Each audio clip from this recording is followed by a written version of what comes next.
Hello everyone, I'm happy to join this forum discussion today. I'm Miss Ashwini, a school teacher in a public secondary school, and today I'll also be your moderator.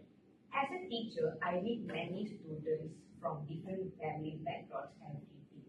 Let me be honest, I really see how family income changes the way students experience education.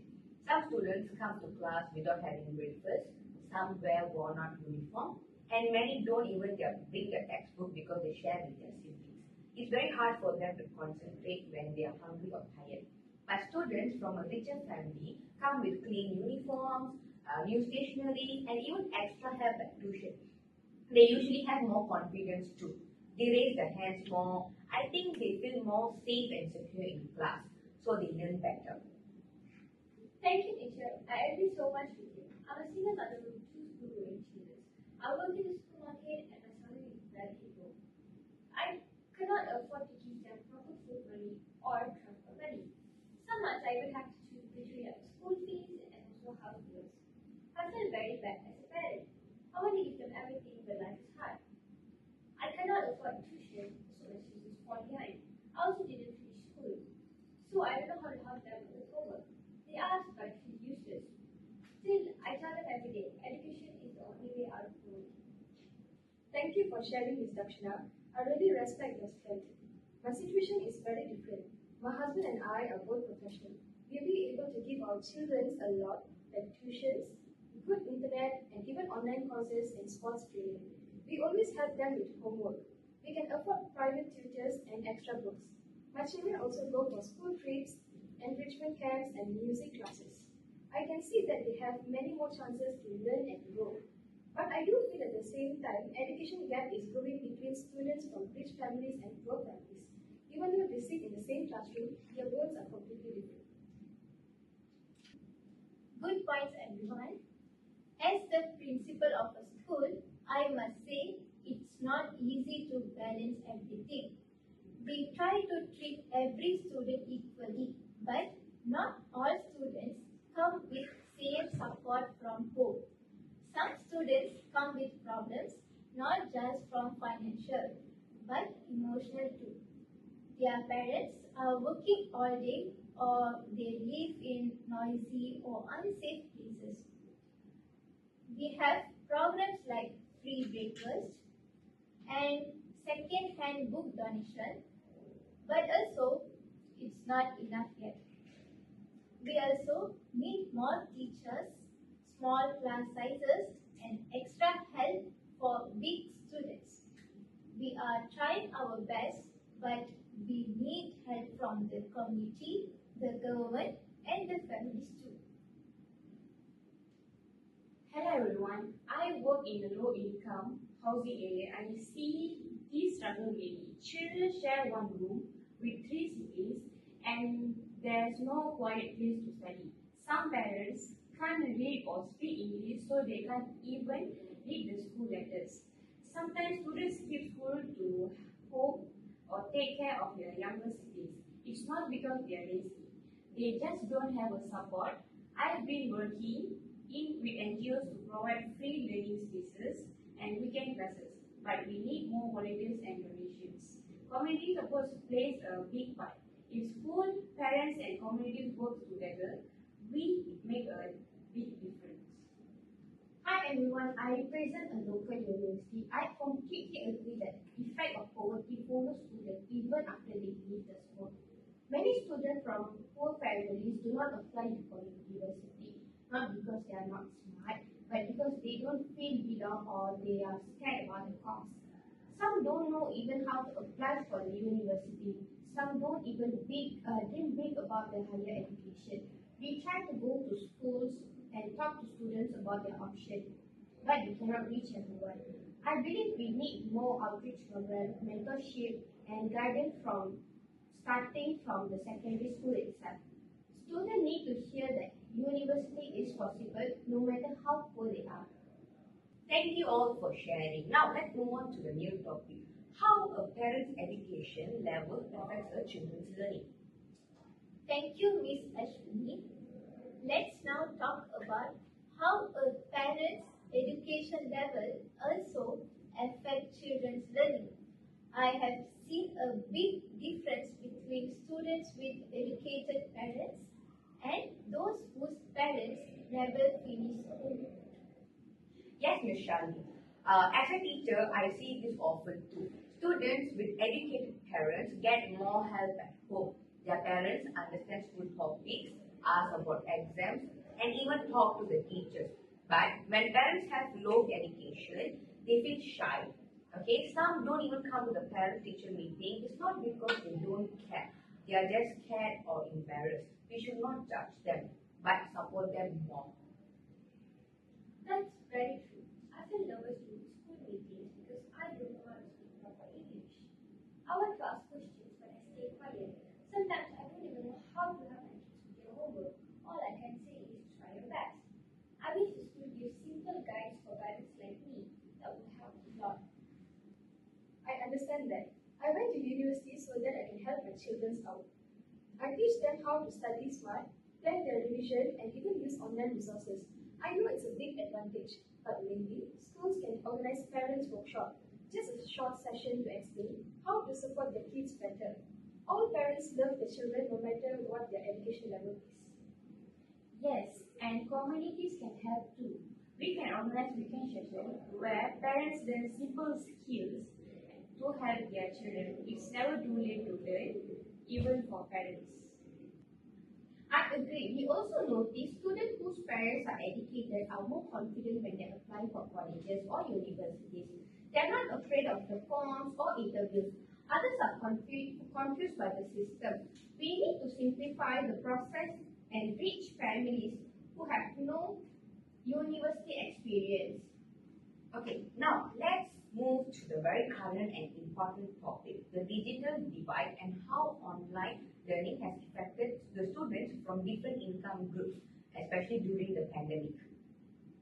Okay, let's now talk about technology. During the COVID-19 pandemic, we saw how rich and poor students had very different experience with online learning. I totally agree with this. As a teacher, I witnessed these challenges every day. Some of my students didn't even have a smartphone, even a laptop. They missed online class for weeks or even months. Some of them had to share one phone with 3 or 4 siblings, and they would take turns to attend class. Others had no internet. They would walk to the nearest shop or relative house to download homeworks. I even have students submitting assignments at midnight because that's when their parents come home with the phone. It wasn't about laziness, but it was about survival. Meanwhile, the students from well-off family had everything: laptop, tablets, Wi-Fi, printers, and even a quiet space. That gap in digital access became a huge educational barrier. And the saddest part is that many of those without the access fell behind and lost their motivation. My children had my own phone. It was slow, screen was cracked, and it kept shutting off. We couldn't afford mobile data every week, so sometimes we missed the whole classes. iPads, laptop, and a stable Wi-Fi. My children joined their online classes with no problem. They even took part in online coding camps and art competition. I now realize that having access to devices and internet is not a luxury anymore. It's a basic need for all the students today. We tried to give second-hand tablets with help from NGOs and donors, but it wasn't enough. The demand was too high.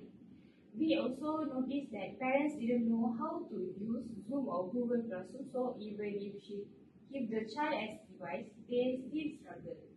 I think we should set up a digital learning library. Just like how we loan out books, we can loan out laptops and Wi-Fi devices to families in need. Even in university, students from low-income homes were joining class from internet cafes, petrol stations, or even from their neighbor's house. Some would even miss their class just because they have no data. Digital tools are now part of our education system.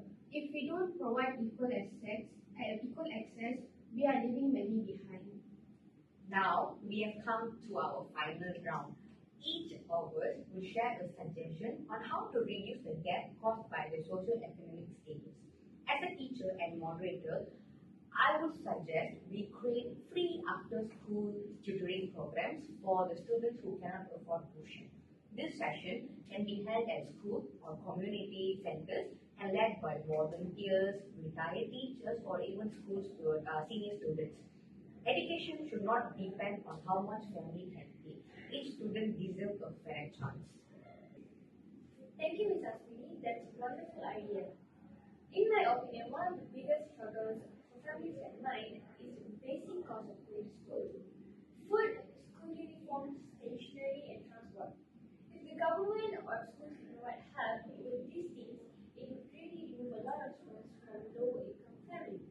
Some children skip school just because they don't have money for the bus or their clothes. I've seen that happen in my home neighborhood. We can give a small monthly scholarship with food bags and transport cards, watch children come to school and learn better. I also think it's important for schools to have a kind heart. Just understanding our situations helps a lot. Thank you again for letting me share this. Yes, I agree this with Ms. Dakshana. I think that's a very honest and important point. As a parent from a more privileged background, I believe that we have a role to play. In my view, those who can afford to help should help. It doesn't always have to be money. Sometimes it can be time, knowledge, or even listening ear. For example, I can offer to volunteer in school reading programs or maybe even help to coach students before exams. I can also encourage other parents to donate used books or sponsor field trips for students who can't afford it. I truly believe in small actions by many people can create a big impact. Good job to everyone here for highlighting the real issues. If we work together, we really can close the gap and make the learning fair for all the students. That's great point, Mishamita, and I fully agree. From my side as a community worker, I see so many students who are motivated and full potential, but they just don't have the right environment to grow. In my opinion, we must create more safe and quiet study spaces in low-cost housing areas. Some children live in homes with too much noise, too little space, or no electricity at times. How can we accept them to do homework or study for exam in such conditions? If we can use a small room in a community hall or even a library space and bring in volunteers to guide children during the evening or weekends, it will help a lot. And we must remember, these are not charity cases. These are bright children who just need a fair chance. I also suggest more community school partnerships so we can work in hand. Yes, absolutely, Ms. Roshni. I agree with you 100% on this. And I also want to say thank you all of you for your powerful submission. From a higher side education side, I've seen how social economic status continues to be a barrier even for brilliant students. Many of them think that university it's not for them, and that's break my heart. In my opinion, we need more early outreach. It's not just when students are finishing their school, but when they are in Form 2 or Form 1 itself. We need to visit school and talk about scholarship, career path, and what higher education actually looks like. Sometimes hearing from people like them would change their dream too. Also, we should simplify scholarship application and have university ambassadors who guide families throughout this process. Some even don't know where to start. If we can make higher education feel more reachable, many students will go further than we ever imagined. Fine. Thank you all. That was a very meaningful talk. Your ideas are clear, helpful, and most of all full of care. It shows how every person, whether a teacher, parent, leader, or university representative, plays an important role in shaping our children's future. Thank you, ladies, for joining this discussion today. Your voices have made this forum truly special. Let's continue to work together and make sure that every child, no matter where they come from, get the chance they deserve. Thank you.